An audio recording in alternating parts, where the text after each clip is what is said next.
For the land transportation officer, Cito, this is a regular day-to-day part of our law enforcement service operation. Okay. However, it might have highlighted the issue when we operated along NLEX. Okay. We sustained operation in NLEX for 1 week. Okay. And our purpose is not to check on this type of vehicles. You were not targeting 4x4s? We are not targeting. We are implementing the provisions of all the laws, land transportation Okay. laws. So it's just like we would like to show that LTO can operate in the toll roads because now the toll roads are under the law enforcement service. So we are trying to show that there must be, we are supporting the enforcement along the toll roads. So what we did is to assign NLEX personnel, the enforcement of NLEX, and LTO in all the collection bays.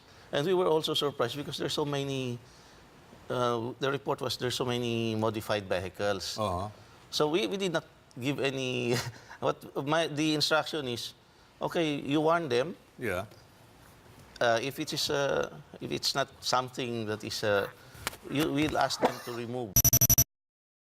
Usually, sir, what is common for LTO is the top carrier. I've always posted that on Land Rover Club. Okay. Every time the boys buy a roof rack, I Okay. always say, get top load permit. It's 100 pesos, do it. This is not part of the modification. In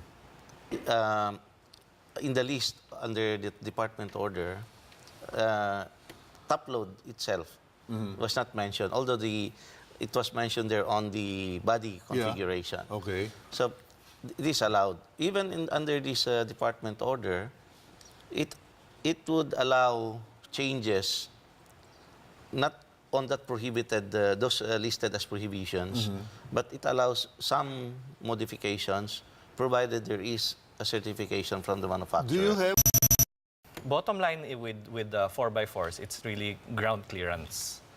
And also, well, aesthetic plays a lot also because Forma. Actually, our business, I always tell everyone, is actually men's fashion. Okay. And until you figure that out, It's traction. no, I'm talking about the rims. The tires, You know, we're honest people here. We're not lawyers. it's really form and function. It's purpose. Okay, no. So- Okay, so So the guy who will install perhaps 17s with mud tires is looking for function because he probably is a businessman and he is a haciendero. He goes to the farm every now and then, especially during Rainy rainy season. season and Yeah. then calamities. Yeah. You know, you have to cross rivers, etc. So it's really about ground clearance. That's for the function part of the changes. Okay. However, there are also people who want to look good. It's like, I always use shoes. It's like heels versus rubber shoes or chinelas. Okay, okay. You can't tell people that because you have chinelas, you're not allowed to use leather shoes or wear army boots, depending on what your way of life is. We have to, maybe we also need to clarify, on the part of LTO, it's not about 4x4. Okay, that's good. That's It's good. about modification of a stock car. Okay. So what are the prohibitions? It's not about 4x4. We don't have anything about 4x4. Okay, so you're not targeting them. If we look into the laws, there's nothing about 4x4. Okay. It's about modification. Okay. What is allowed and what is not allowed. Like what you saw, the monster truck, it's clearly not road legal, street Okay. legal, to say.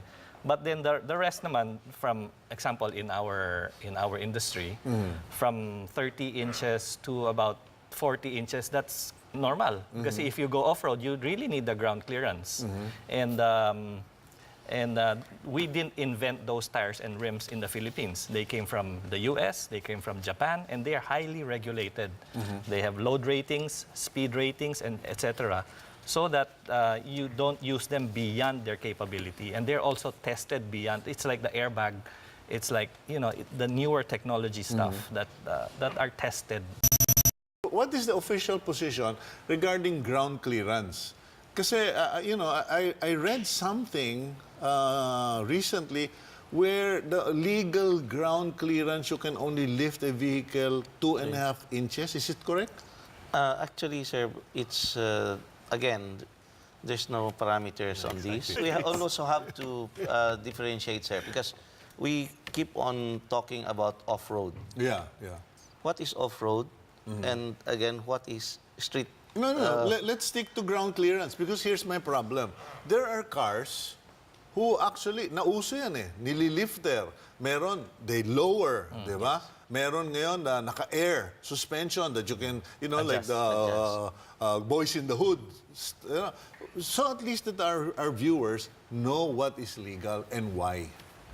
Well, there's nothing on the number of inches that you are allowed. To me, the moment that you cannot see the car in front of you or your peripheral is affected already on the side, that becomes illegal.